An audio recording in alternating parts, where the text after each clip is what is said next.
3, and all right. Welcome once again to our Extreme Leadership Podcast. I am your host, Scott Kress, and this is where we explore the topics of leadership and team performance through the lens of extreme mountaineering and polar expeditions. Today, I'm really excited to be talking with Hannah McKeand, one of the world's most experienced polar adventurers and guides today.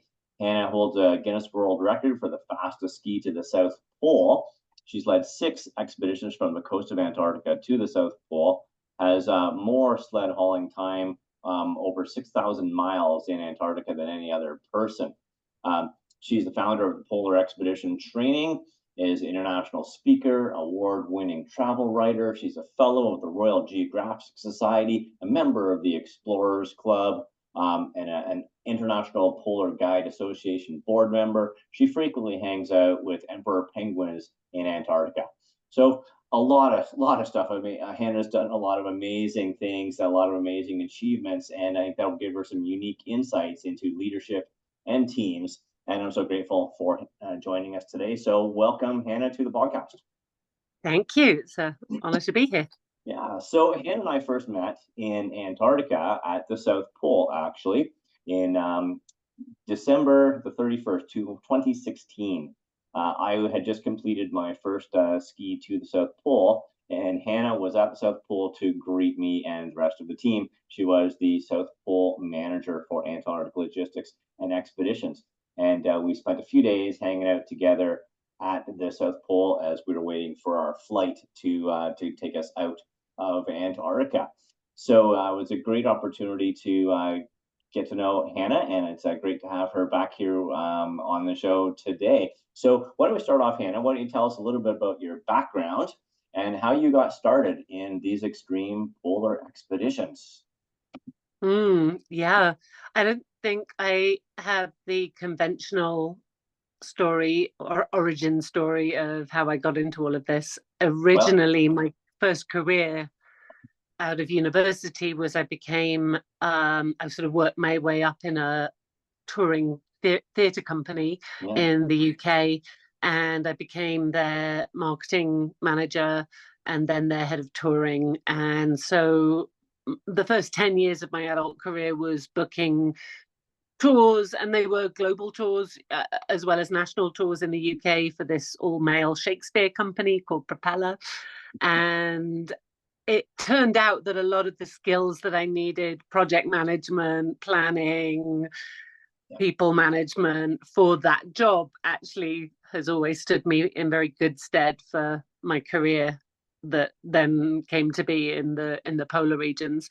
I began my time in the polar regions as a client, as a guided expeditioner on a trip with ALE from the coast to the South Pole. And I then, the following year, came back as an individual and skied solo and unsupported on the same route and set the speed record at the time to the South Pole. I'll correct your introduction and say I do not hold that record anymore. That is long gone. My record was beaten by a Norwegian man called Christian Eider, who soundly beat it, and indeed that record still stands today. No one's ever beat his record, which is extraordinary. So for a while I held the women's record, and I never thought that was really very cool, having held the everyone record. I was like, oh yeah, whatever. But anyway, I don't even hold the women's record anymore. Great to have held it. Great to have held it at one point, nonetheless. Totally, yeah, absolutely. Records are definitely there to be broken. Like you are the custodian of them for a moment, and then they're gone. It would be so unusual to be the ultimate and final holder of some kind of physical achievement, and nobody would ever, beat you ever again.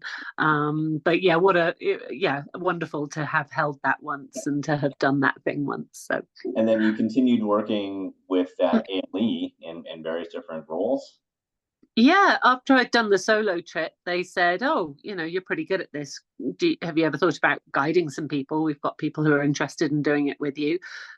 And I knew immediately that I didn't know anything about being a guide and that kind of leader. But I take things pretty seriously. I can be fairly intense in my determination to do things well. And so I accepted, but then put myself on a blistering agenda of being mentored by as many people as I could get advice from, and really very academically thought through how I wanted to guide that trip, and what I thought my former management experience had that was relevant, and also what else was needed to make people successful on that trip. And whatever the formula was, and got fine-tuned over the years, and I guided 4 further coast to pole trips, all successfully, and with sort of happy campers at the end. So Yeah. I think whatever I did worked. And then you've spent time with the emperor penguins, and also Yeah, the pole. the last the last time I guided the coast to pole trip was 2012, so a long time ago now. And since then, I've never missed an Antarctic season. I've done most of those seasons working as a camp manager and a project manager for ALE, including putting remote camps in on a floating ice location, Gould Bay, so that we can have a seasonal emperor penguin experience there, a camp and a runway floating on sea ice. Incredibly technical to this day, and I'm still managing that camp now. And it's the most complex operation that I'm ever involved with in planning and executing. And then during COVID and a year longer, I spent 3 years managing the South Pole station, first as the deputy area manager and then the area manager for that station. So I worked for the US National Science Foundation, running that station for the US Antarctic program. So yeah, and that was very different. That was a much more corporate management experience, very much about people management, big teams, 150 people at pole, lots of different dynamics, lots of different personalities, really complicated, austere environment, remote, difficult to escape, people getting a bit stir crazy because of that, and then trying to execute really difficult sort of project goals within that environment. So that was really a different style of management work. Yeah, so like we can tie more of that conversation into as we get into leadership and teams a little bit later. But still, talking about your accomplishments, things you've done.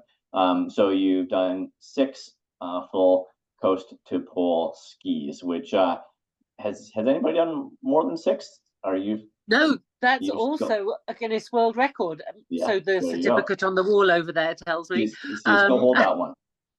I still hold that one. Yeah. I think people are hot on my heels. There's a couple of guides that are still plugging away at it. Yeah, So but I'd have to come out of retirement to keep that one. having done it myself, it's a pretty punishing expedition. It's long, it's hard, it's cold, and doing 6 of them. Why? Why would you keep going back? What is it that drives you to keep going back to those? They paid me. It was the money. Oh dear, Yeah. no, come up with a better, more inspiring answer. I keep waiting for more to that. Do you what is it you enjoy about that environment? I feel really comfortable in that environment. I feel really at ease. I mean, you say it's a grueling expedition. I suppose it is. I have to just be honest and say I haven't ever found it super grueling. Privately I'll say to people, "Oh, for heaven's sake, it's not that hard," but you know what I mean, because you've done it. Once you've got through one bad day, there's going to be a better day after it, or maybe an average day. Nothing stays the same long out there, but there's also not much variety. One day's going to be windy, one day's going to be sunny, one day's going to be a whiteout, and repeat over and over and over. And you wake up, you break camp, you ski all day, you make camp, you eat some food, you go back to sleep again. It's very repetitive. It's very monotonous if you're not in the right frame of mind. But I've always, in that environment, been lucky enough to find myself really enjoying that state of repetition. I don't find it monotonous. I find it almost like a huge, rather extreme meditation exercise. I've always enjoyed that sense of everything being perfectly organized and knowing exactly what I'm going to be doing.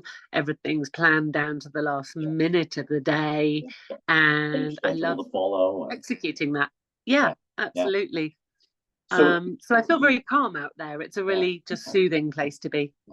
And through your various different roles and adventures and jobs and stuff, you've been to a lot of different places over the world. Is there an expedition or a region that is a favorite? A favorite. I mean, I have to say Antarctica because I keep going back, but actually, I suppose the true answer is the Arctic Ocean, which has become very hard to access in recent years because of politics and Russian mayhem. But prior to the war and prior to COVID, I had regular guiding work on the Arctic Ocean, like guiding last degrees and a couple of ill-fated attempts at skiing coast to pole with a client from Siberia. And I love being on the Arctic Ocean.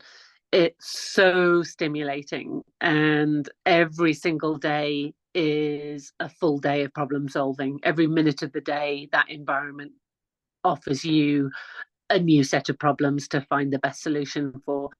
And I love that. I find it incredibly interesting, very stimulating. I get a real high out of it. All day you're thinking, oh, okay, let's go this way. Oh, but we're drifting really fast that way, so we should maybe adjust and go that way. Great. Okay, but oh, there's some water in the way. How am I going to get around the water? Do I go around it? Or maybe I go across it? Oh, but now there's some big rubble, and okay, perhaps we should unclip from our sleds and then help each other get that sled over, and then we'll do this. And all day long, it's just fascinating and beautiful. These blues and pinks that you see all day, every day in the ice, and the gorgeous skies, and the fact that everything's moving and dynamic and flowing. And I just love being in the Arctic. Not the same meditative environment as a South Pole expedition. No, I don't need to seek out the meditative qualities in the Arctic. That's incredibly stimulating. Yeah, sure. In the Antarctic, I have to remind myself where to put my brain. Yeah. So you've taken all of these experiences and started polar expedition training. And yes. So tell us a bit about that. What it does is polar expedition training. A pretty descriptive title. My genius imaginative organizational name. Yes. Let me see, back when I was guiding the coast to pole trips, it became apparent to me that there was very little in the way of formal expedition training for newcomers to that type of activity. I know this because I was one of them, and luckily I was a fairly natural, quick learner for it. But many of the clients that I then went on to guide had no training, no aptitude, no experience, and they would show up and I would be expected as their guide to just lick them into shape somehow magically and get them to the South Pole, which I did, and as did my other guide colleagues at the time. But it was absurd to me. It was insane to imagine that people should be able to just arrive and do that kind of trip. And at the very least, even if they could, I became passionate about the fact that they shouldn't have to suffer through the first few weeks finding their feet and figuring it all out. They should show up with a degree of preparedness that would allow them to actually enjoy their experience and their trip from day one. So I set up Polar Expedition Training as a company to devote itself to preparing people for these trips. I think what's different to PET as we call it, PET, in comparison to other organizations that are offering expedition training, and there are a handful, is that almost all our competitors are, I don't even think of them as competitors, all of the other people offering training courses are guide services whose primary business is guiding people on Greenland trips or Antarctic trips or Arctic trips. And the training is a byproduct of that. It's like, get ready for your trip with us, or it's, now you've done some training with us, come and do a trip with us. PET's never been a guide service and never will be, because it goes against my principle for PET. My principle for PET is that I want to make people as independent as they can possibly be in these environments. Any kind of winter travel environment. It could be northern Scandinavia, it could be front country Iceland, which is backcountry anywhere else to anyone else. It could be Greenland, it could be Arctic or Antarctic, or they could be joining a guided trip, but any place on the scale of independence, that's who PET is for. We are interested in realizing people's absolute full potential as individual travelers in winter environments. So we offer these 2-week intense boot camps up in the beautiful national parks of the Hardangervidda and the Harlingskavet, based out of a village called Finse in Norway, which is an iconic polar expedition preparation place. And these 2-week boot camps will take pretty much anyone who is physically capable. And we do a week of classes and outdoor practical but village-based activities in the first week, and then in the second week we do a really full-on intense mini expedition out in the national parks, and these happen mid-Norwegian winter. It's really brutal conditions. We say that we teach everything to people. We teach everything to people in the first week, and then they learn it in the second week, because the conditions are gnarly in winter Norway. So and it's at altitude, so it's super challenging, but we have so much fun. And a lot of people maybe never get to do their dream expedition, but we really try to encourage people and say, hey, you don't have to have the $100,000 South Pole trip to use these skills and have amazing experiences with these skills. You can get on a scheduled flight to northern Sweden and get off the plane with your excess baggage and your sled and your gear and go off and have an amazing 3-week adventure in one of the wildest, most beautiful places in the world. So I'm really passionate about people having these skills and executing them well. That is fun. Yeah, definitely your passion comes out very strongly. Good. So all of these, the expedition experience, the training experience, the base camp management experience has given you some insights into leadership that's unique. The lens through which you have seen it is different than what some people have seen it through. So I want to talk a little bit about leadership now. And what do you think are the characteristics that make a great leader in an extreme expedition environment? It's interesting. I think leadership styles change depending on how many people you're managing. That's a critical factor. That's one of the first questions you ask yourself. In this scenario, how many people am I responsible and for?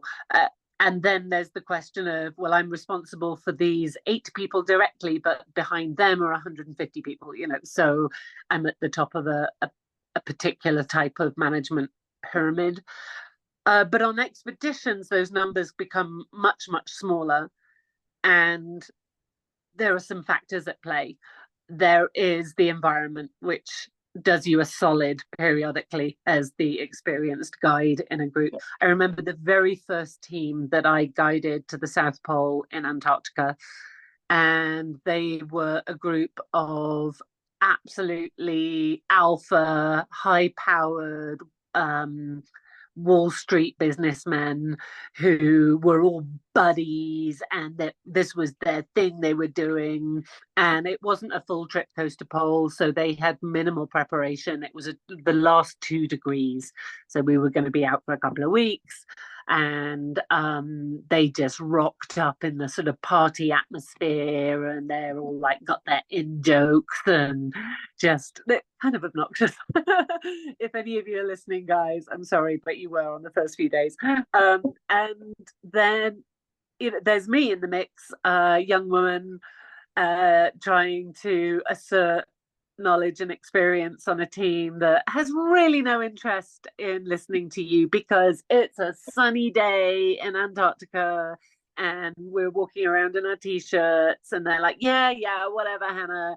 And I'm like, no, it's really important that you never just put your mittens down on your sled because the wind could take them and then you won't have mittens. And they're like, what are you talking about, woman? The only thing we're worried about is, getting sunburnt today. And it was tricky. We got dropped off at 88 degrees and the plane flew away and it continued to be sunny and gorgeous. And they went in all directions and they were spread out and they're chatting and they won't listen. I'm like, oh my Lord, this is a nightmare. And I wasn't an experienced leader then, but Antarctica did me a solid.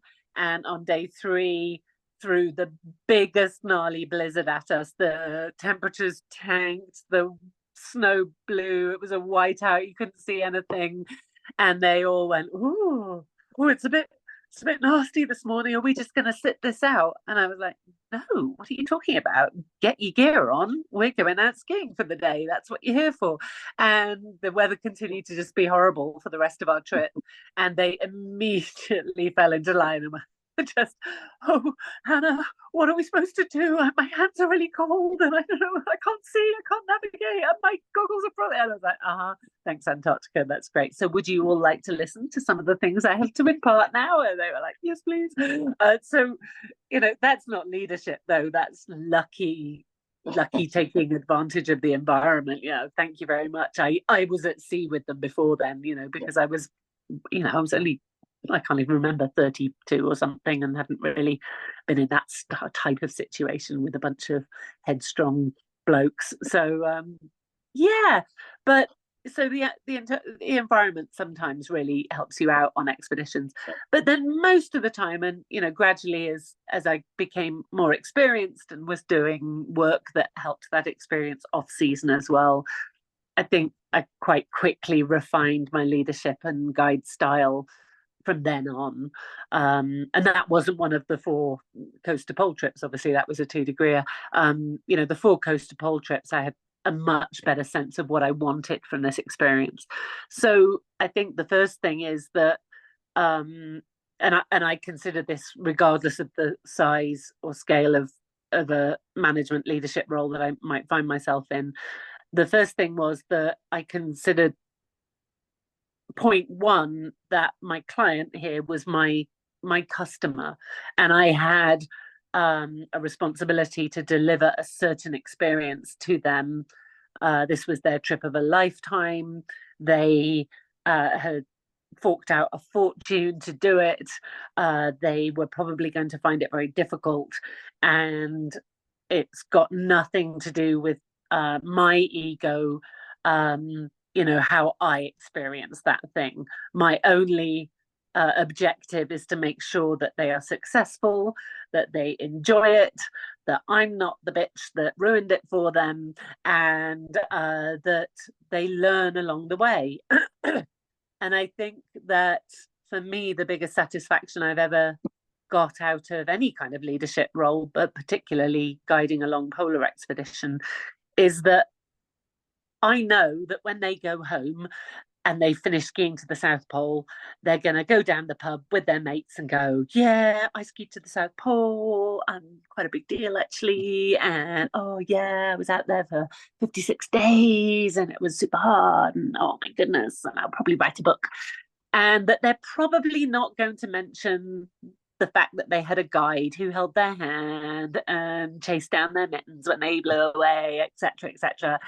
And so quite early on, I thought, well, screw you then.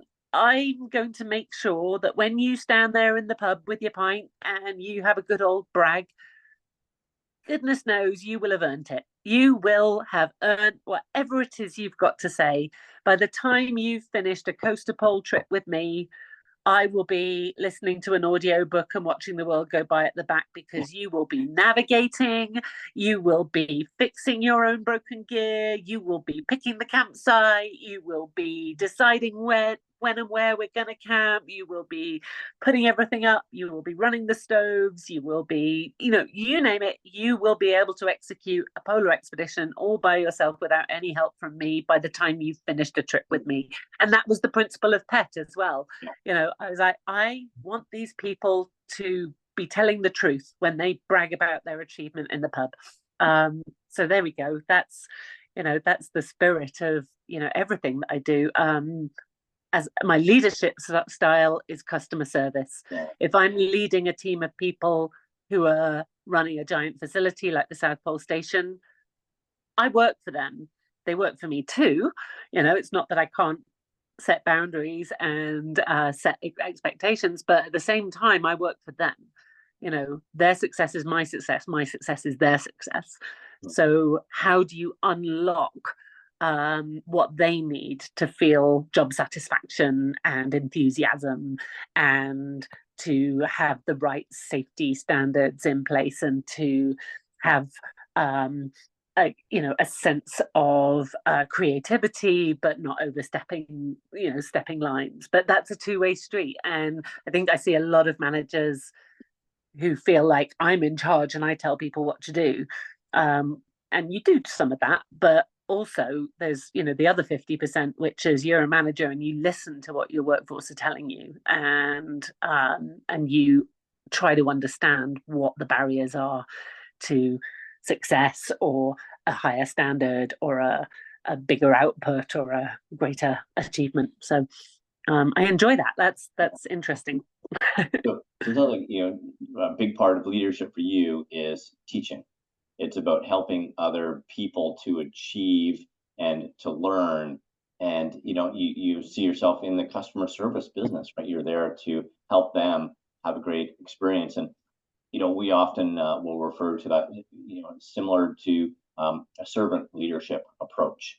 Your job as a leader is to be a servant, to help your team to achieve, to perform, to get to their goals, whatever those happen to be. So these leadership characteristics that you talk about, that you exude yourself, are these things, do you think, that were you born like this, or are these things you have learned over time? It's hard to say. I can't. We're all product of our life experience, aren't we? So they can for sure be taught to a certain extent, but I think you have to do the personal work that supports certainly that style of leadership. I think I've spent a lot of time in my life thinking about and being aware of my own ego. We all have an ego, and some are absolutely massive and out of control, and some are more discreet but still equally problematic. And I think in all things, ego is the root of most of our interpersonal problems and our leadership style problems. The moment you have a big emotion about something, or you have a big feeling about something, for me that is an instant alarm bell of like, let's just turn the laser beam on that for a second. Why am I feeling put out about this comment that's just been made? Or why am I feeling defensive about this situation? Or why am I feeling particularly pleased with myself about this situation? None of these things typically serve us well. And I think that the ability to observe those ego-driven moments and question them, in my case, has come with age and experience, and some tough analysis of things that haven't maybe gone as well as I would have liked, or that I put people out and realized that it was a way that I came across, or maybe I was being a big head about something. That stuff does come with age. And now I think you can teach it or try to teach it, but there's an element of personality there that means whether or not you're ready and receptive to hear it and actually start actioning change in those moments. Ego. There's an evolution or a maturation of emotional intelligence as we age. Not everybody, but most of us hopefully will mature and gain control of that ego and better understand how to deal with people and environments and situations and challenges and all these things. I'm expecting that through all of the older and time you've spent, you've also done some reading, some studying, some learning about history, polar history. And can you think of a great leader from polar history, a historical context, and why might they be a great leader, do you think? Well, I think that the stock off the shelf answer when you look at polar history, British polar history or English speaking polar history, is Shackleton was the one, and I'm so bored to tears of it. I really am. He was amazing. That's great. And I every time someone goes, Shackleton, rah rah rah rah, it makes me want to just crawl under the bed and not come out and never confess that I've been to a polar place ever again. So not Shackleton, although I acknowledge all of the greatness of Shackleton. I'm just bored to tears of Shackleton. Not Shackleton, the current sort of trend of declaring him to be all things. I would like to acknowledge a more modern polar leader who I think was so interesting, and he's still around today, an absolutely wonderful person. The Will Steger, who led the Transantarctic expedition. And if your listeners haven't looked at that expedition at all, they absolutely should. There's a fabulous little film that he made about it, which is magic. But in a time that was still the Cold War, he managed to bring together a multinational team from China, Russia, UK, United States, France, who am I missing? Japan. And they did a 8-month crossing of Antarctica from the tip of the Antarctic Peninsula right across the continent with dog sleds coming out at Dumont d'Urville on the other side 8 months later. And it was extraordinary at a time when these countries weren't friendly necessarily, they weren't collaborative. He managed to pull together this team of individuals from all these different countries and draw on the resources of all these different countries on Antarctica, and executed an extraordinary trip. Nobody has done a trip like that before or since. And they had extraordinary challenges thrown at them. They had incredible adventures of daring do. But through it all was this extraordinary example of leadership and teamwork from these men. And to me, it's just the greatest Antarctic expedition that's ever been executed, to my mind. So you mentioned there certainly the leadership, but also the teamwork that was part of the success of that. So as a guide, and even in your training role, taking people to a relatively extreme environment, and they have to work together as a team pretty quick. So in order to get people to a high performance state, you first have to have an idea of what is high performance. So what would you define as a high performance team in an extreme polar environment? Efficiency is everything.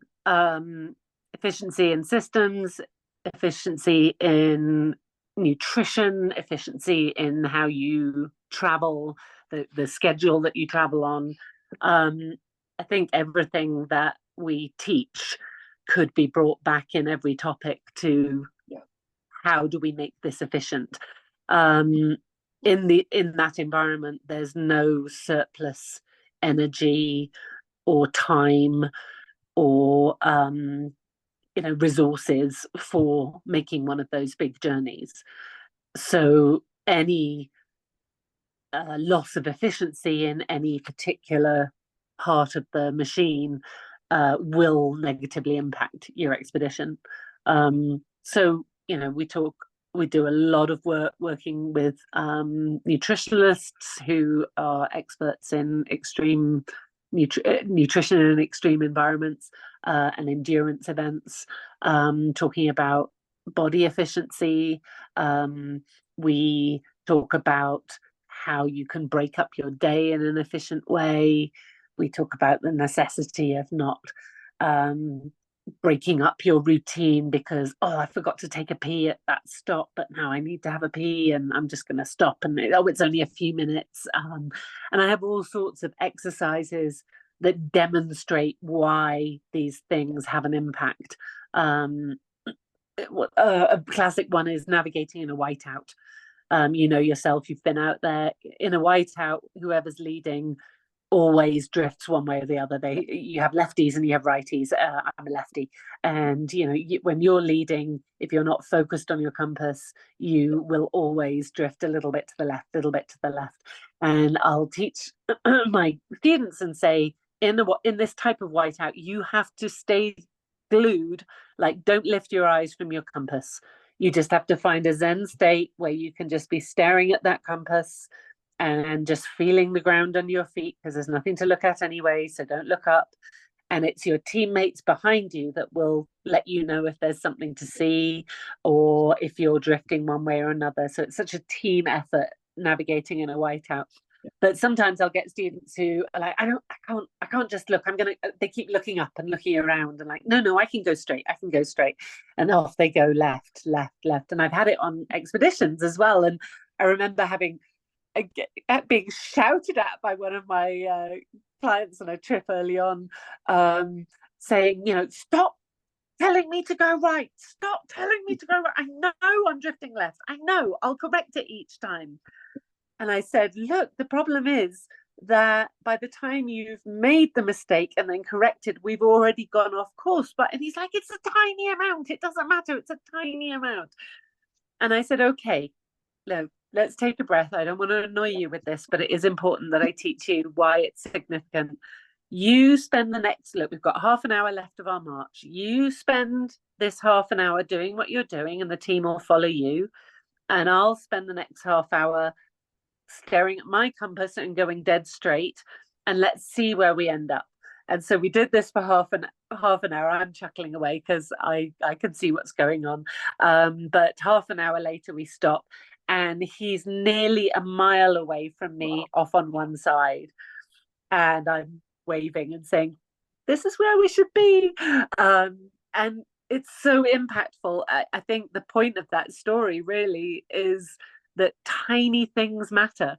These tiny little incremental mistakes and problems impact your efficiency and gnaw away at it. And if you do that over a week or a month, you can go miles and miles and miles further than you need to. Massive inefficiency from these tiny moments of lack of attention to detail. Yeah.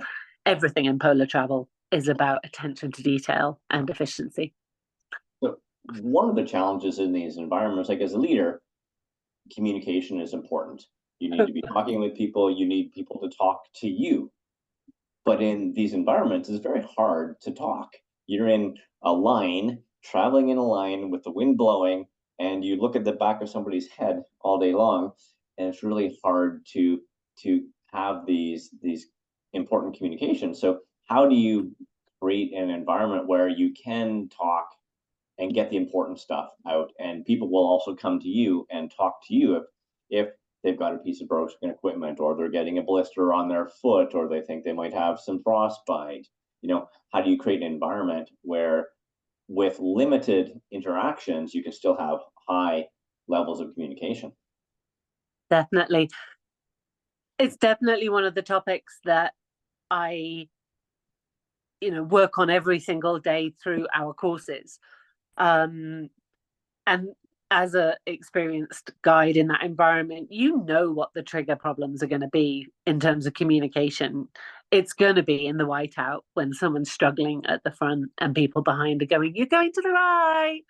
And on the third one of those, they're like, "You're lucky if they're not turning around and punching someone," you know. So you know what the situations are going to be. And then people, as you say, you know, getting a hot spot and a blister, and they don't feel confident to say, to stop the whole group and say, "I need to fix this." You know, how many times have we arrived at the end of a day and someone's gone, "Oh, I've got a blister," and I'm like, "Oh, holy moly, what are you talking about?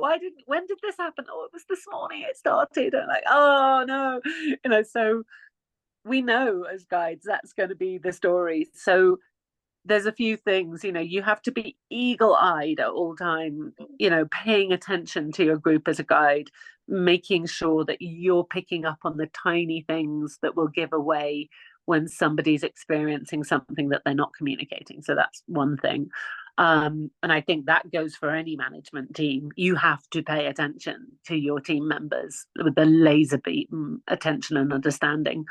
But also, because we know the types of scenarios that people have trouble communicating these critical things in, you prepare for that. And it can take days sometimes, I've realized, on our courses. You know, I've been teaching courses for 10 years now, and you know, I must have delivered, you know, some 32-week courses, and I realize sometimes it can take days for the penny to drop for a whole team. You know, that whiteout navigation issue, you get in front of it and you say, "Okay, today's a whiteout. It's a perfect day to learn about whiteout navigation. What do you think the hardest thing about whiteout navigation is going to be?" And they'll say, "Oh, well, staying in a straight line or not falling over something." And I'm like, "No, it's none of those things.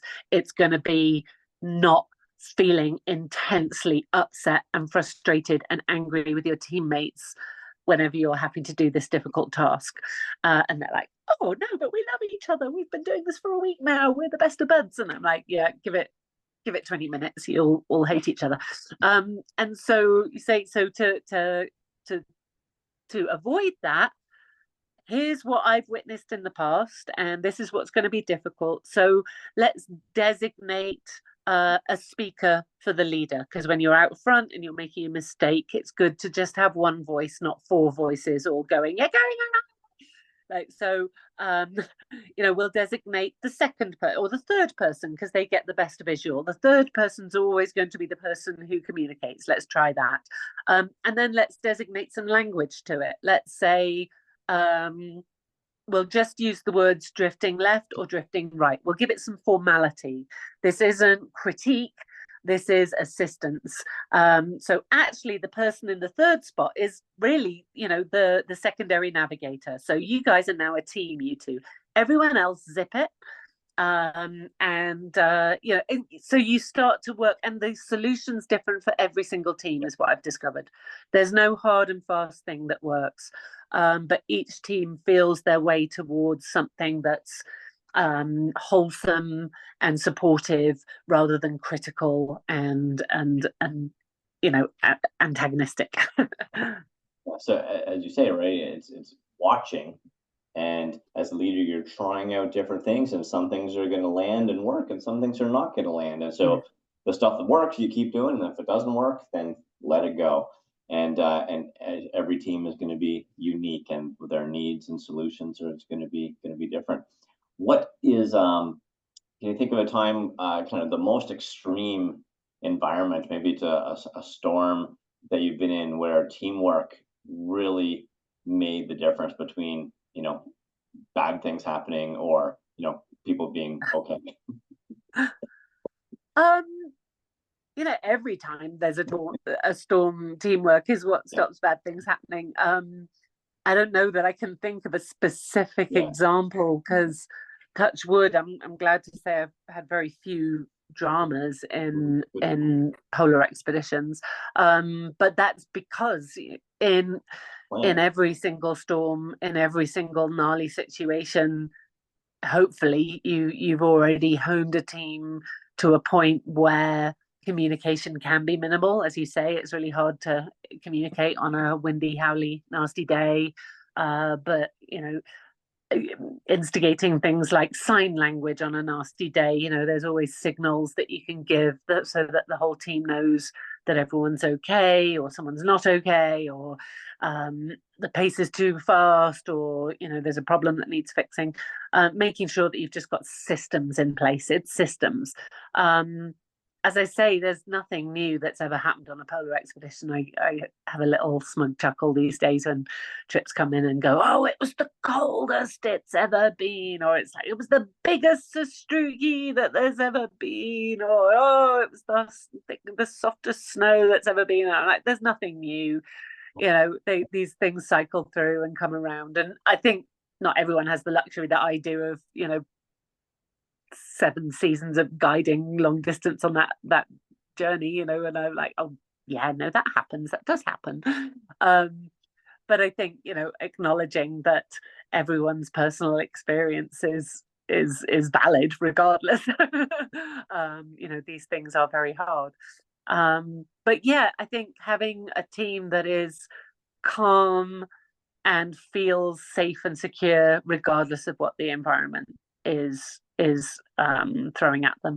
Clothing, when I talk about clothing, when we're teaching clothing modules, or quite often just as in the position that I'm in, people will call me and say, "Oh, can you give me some advice on my gear? I'm going to Antarctica next year." And I'm like, "Oh yeah, sure, I can." Always happy to natter on the phone to anyone who's planning one of these trips. But I've definitely had the question, "Or what jacket should I wear? What's the best jacket, do you think?" And I'll say, well, there is no best jacket. There's no, the best jacket is different for every individual, but I can teach you the right questions. I can give you the right questions. What are the qualities that one should be looking for a jacket? Are you a hot person? Do you need lots of venting? Do you get a really cold face? Women get a colder face than men because men tend to grow a beard and women can't, or not that I'm confessing to anyway. So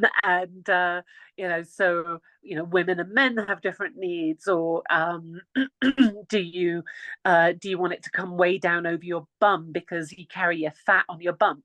I'm talking about myself here.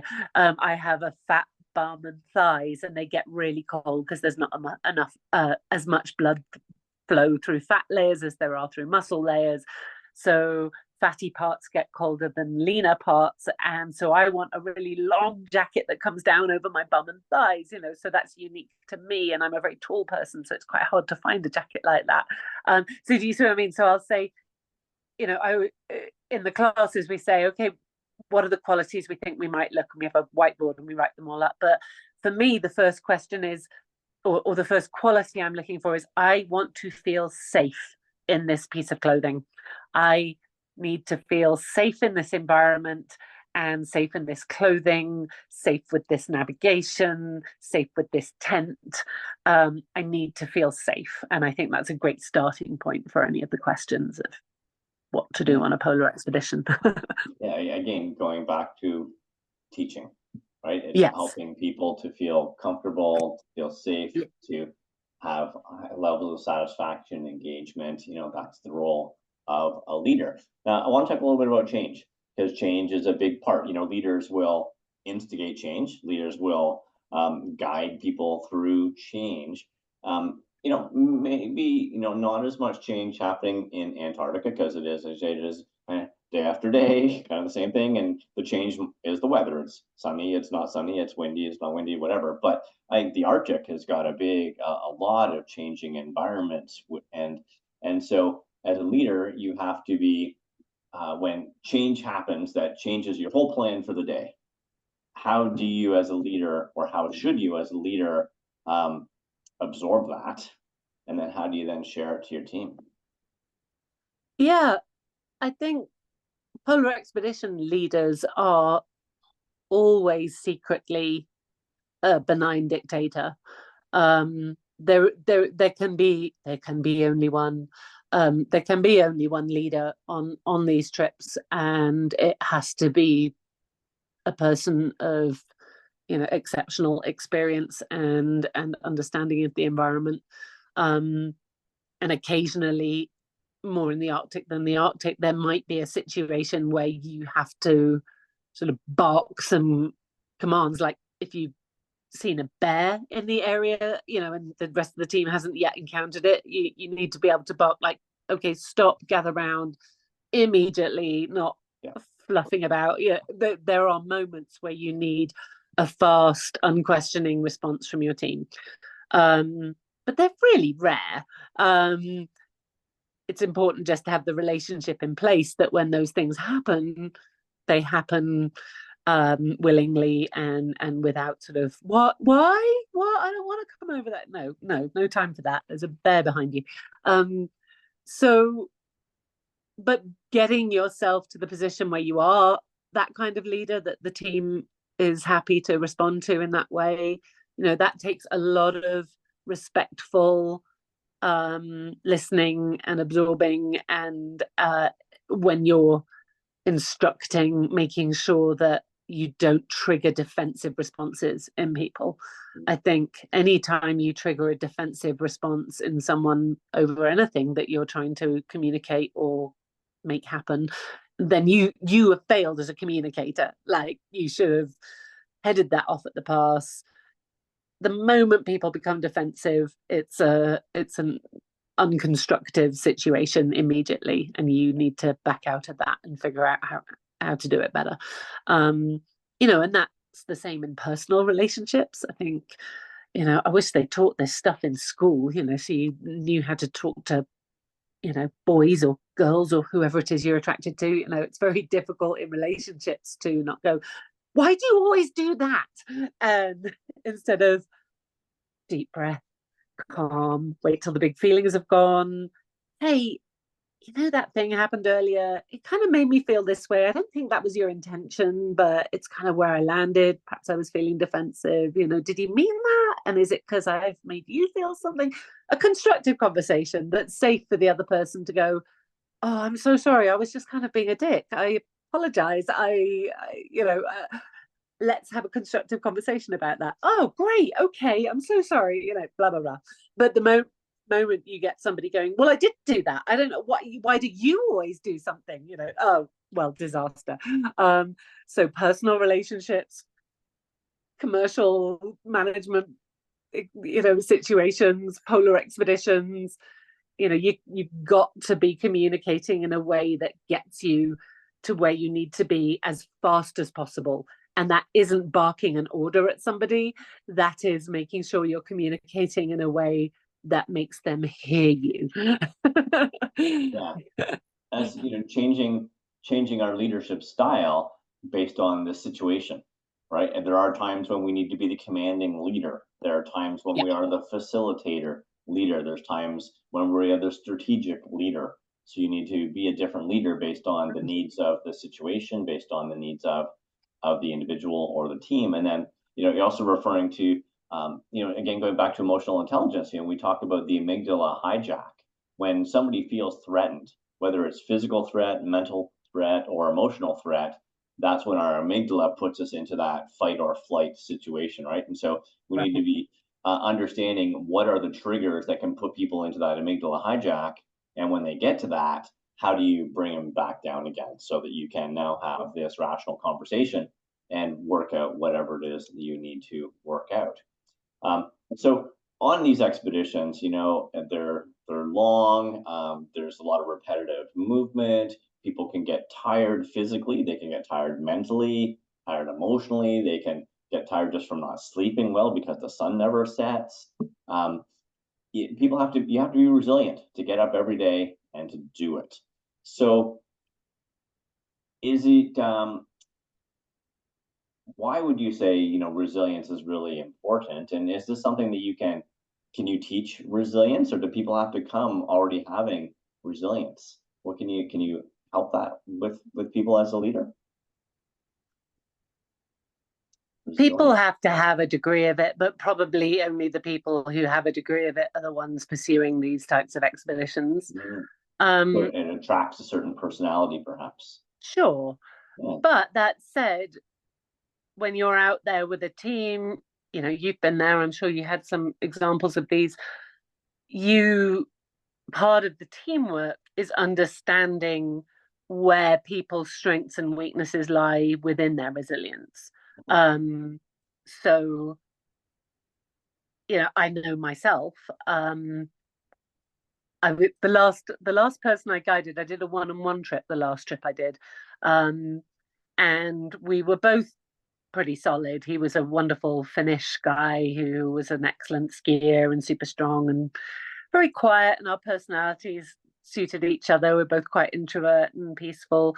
But mornings, one of the things he said, and he was my one-on-one client, so it was his right to say this. He said, I really just want to enjoy this trip. I don't want to do cooking and run stoves and melt water and all of that stuff. I'd like to write my journal and maybe call my wife in the evenings and the mornings, and just I if it's okay with you and we don't have any other teammates, that's how I would like this trip to go. And I was like, totally fine. I don't mind. I've done this thing solo. I'm quite used to doing all of the snow melting and all the cooking and stuff. What else is there to do in the morning and the evening? So we had an agreement as a client and a guide that that's how it would be, and I was totally happy to do that. But I can remember every single morning I'd say, right, we're going to step out of the tent at 8 a.m. That's when we'll step out of the tent. And he was like, perfect, very good. And some mornings I'd have the stoves off, our boots on, all ready to go by 10 to 8 or quarter to 8. And he would go, let's go. And I'd say, no, I won this little moment. This is my moment. It used to annoy him. He'd be like, I don't know why we don't just start early. And I'd say, I do all these things. I want to sit quietly for 10 minutes. And I would literally just sit quietly in my little crazy creek chair and have I didn't call it this myself, but I know now that that's what I was doing. I would have a little meditate on the day. I would have a moment of being still and doing nothing, because from every other second of the day, except when I was physically asleep, I was doing something, and that was my little moment. And I would scurry and hurry to get everything done so that I could get as much time before 8 a.m.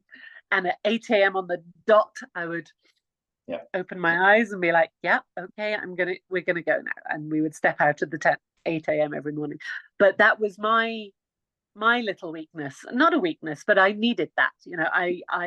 And after a time he started to understand, and he was like, oh, very good, Hannah will do her little quiet moment now. Yes, please, thank you so much. And that, so he gave me that as a team member. I needed that. I gave him the support he needed to have the trip he wanted. So recognizing where people's resilience lies. Also, on every trip, and still on classes now, and I'm not nearly as fit as I used to be, middle-aged lady that I am, but I am incredibly physically strong at pulling a sled, and I think it's because I've got quite a lot of body mass. In the real world, I'm a bigger woman than I wish I was, but in a polar expedition, I'm a machine. And I'm really good at using my body weight to move a sled along efficiently. So when somebody's hurt or tired or struggling, that's my moment to say, you can have depleted resilience now. I will take some weight and put it in my sled. Goodness knows, sometimes I've clipped a whole sled on the back of my sled and and done half an hour at the end of the day because somebody's knee's hurting and it's just not worth stressing it. So recognizing where you can give and take. And I always say to the teams that I'm training, hey, one of you's going to be the strongest and another one's going to be the fastest, but somebody else is going to be the funniest and somebody else is going to be the kindest, and those are all qualities that we will value in this team. And maybe you always take weight from this person, but they're always thoughtful and they always give you their last square of chocolate, or everyone has value to bring, and resilience doesn't necessarily look like being the strongest person in the team. It can look like other things too.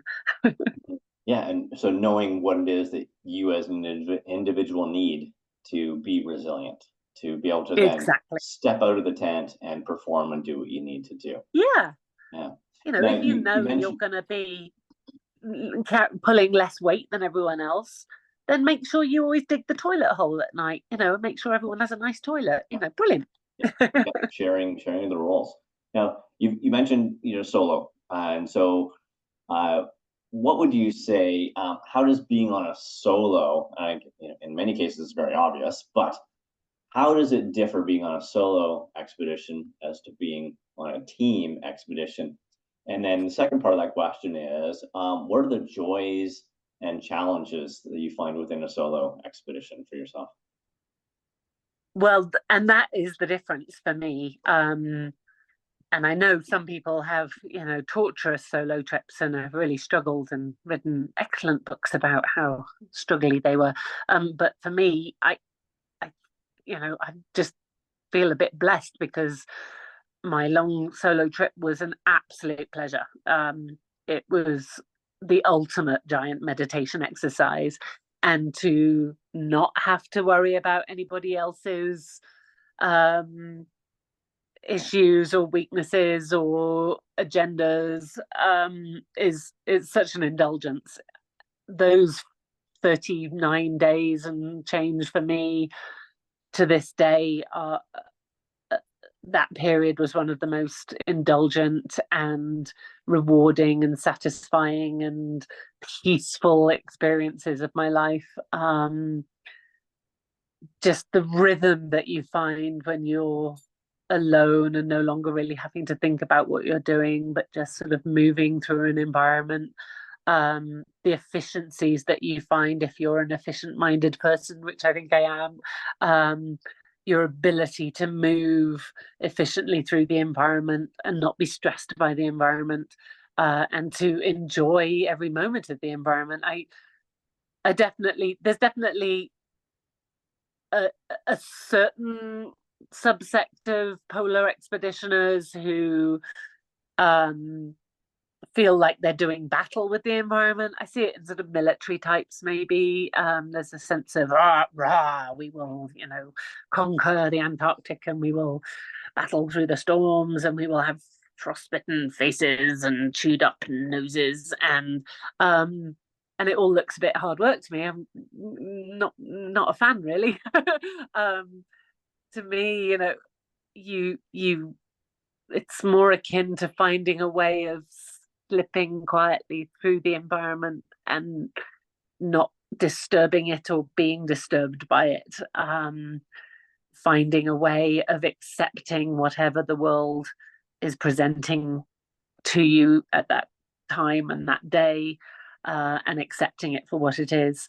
And pace is a great example of that, I think, or pace and what you achieve with your pace. I think when people have prepped for solo trips since, I meet them down in Antarctica and they say, "Oh, any last tips?" And I say, "Just keep moving," which sounds so obvious, but often I'll see soloists, I look at their mileages and their stats for the days and see, oh, well, it was nasty weather, so this person stopped for 2 days because they couldn't get out of their tent. And I'm like, I've never experienced conditions on Antarctica where I couldn't get out of a tent.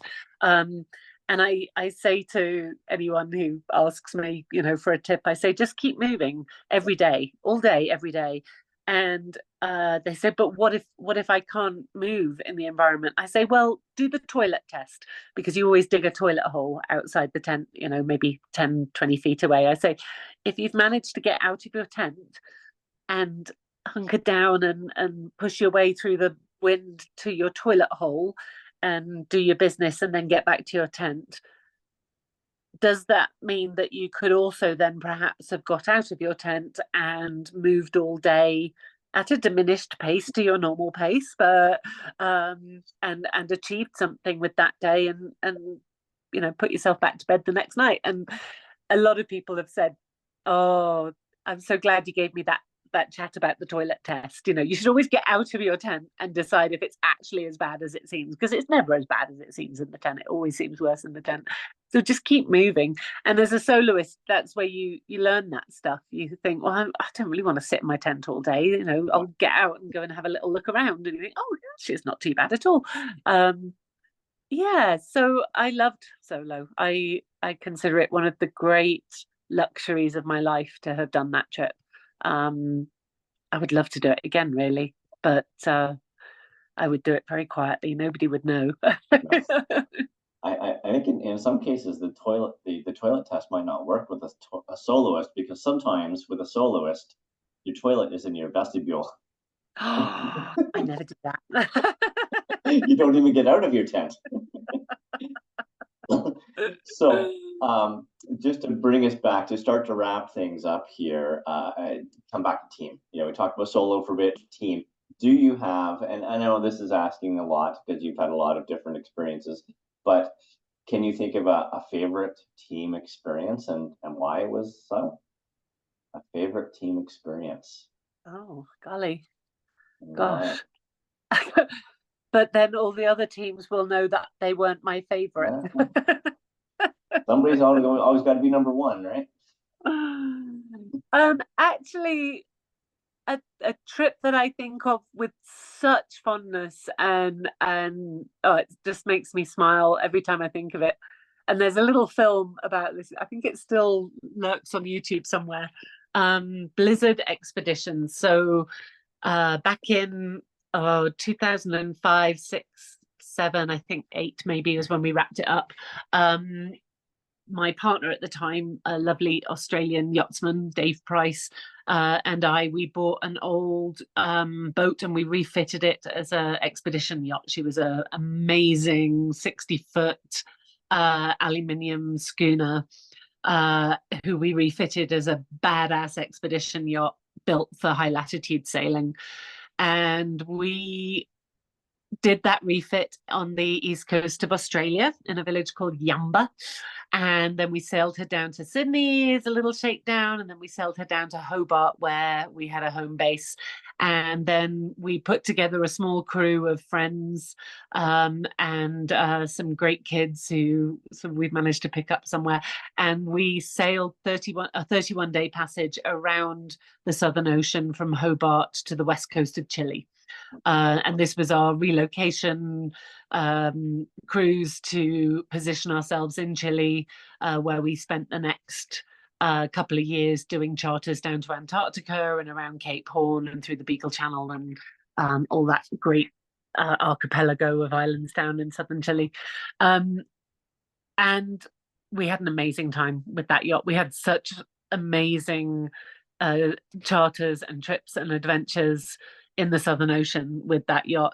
But that first big cruise that we did, that first big relocation cruise from Hobart to the west coast of Chile, was extraordinary. We had such amazing young folks on board. We were a crew of 8, I want to say, and every single one of them was just bright-eyed and bushy-tailed and excited to be there. And the Southern Ocean is a savage part of the world. I spent 3 years sailing charters in the Southern Ocean, and I spent most of those 3 years cold and wet and frightened. But that charter, we saw some immense storms. We saw some crazy conditions. We saw ice. We saw, boat destroying weather. But we just had the best time all day, every day. We laughed and enjoyed ourselves, and just, it was such a good team. I loved that charter. We went down we went to New Zealand and the New Zealand subantarctic islands first, and then out into the big nothing for weeks, and eventually onto the west coast of Chile.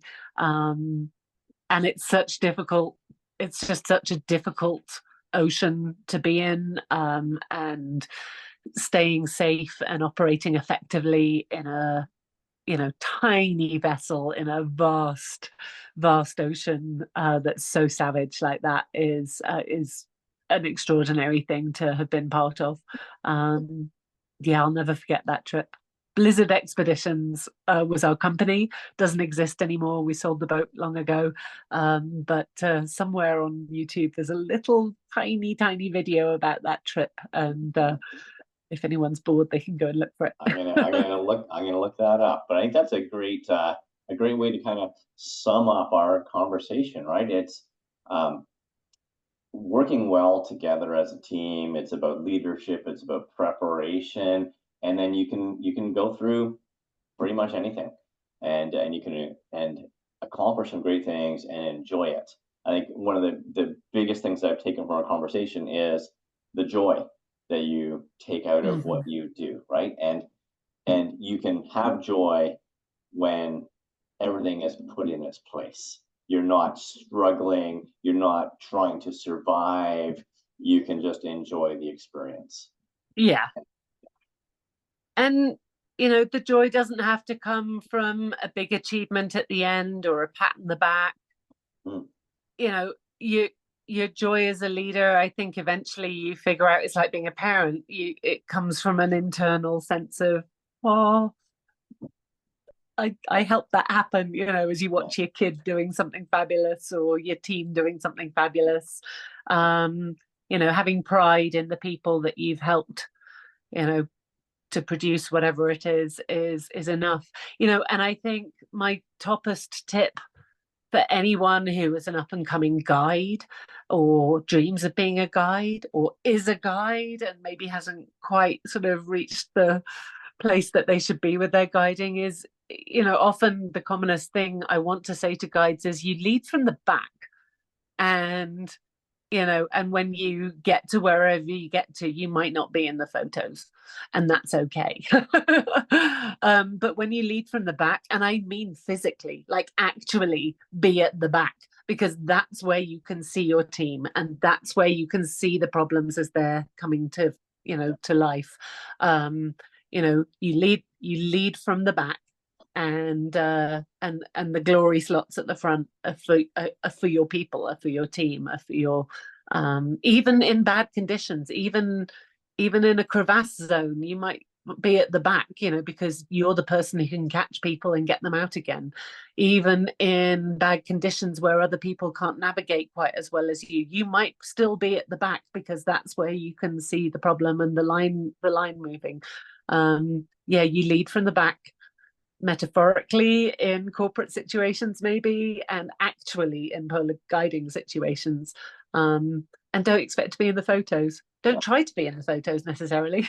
Yeah. So again, bring us right back to that servant leadership style. You're there to serve the team, and it's not about your personal glory and doing everything to help them to be successful. So, anyways, I'm going to wrap this up here. It's been great to spend some time chatting with you again, Hannah. And thanks for taking some time out of your day to share your stories and insights with us. So, thank you very much. And I want to say to the people who are listening to this, thanks for listening. I hope this continued series of podcasts and our conversation with Hannah really helps to inspire you to think about who you are as a leader, to look at building high performance teams, step outside your comfort zones, and make the most of every moment.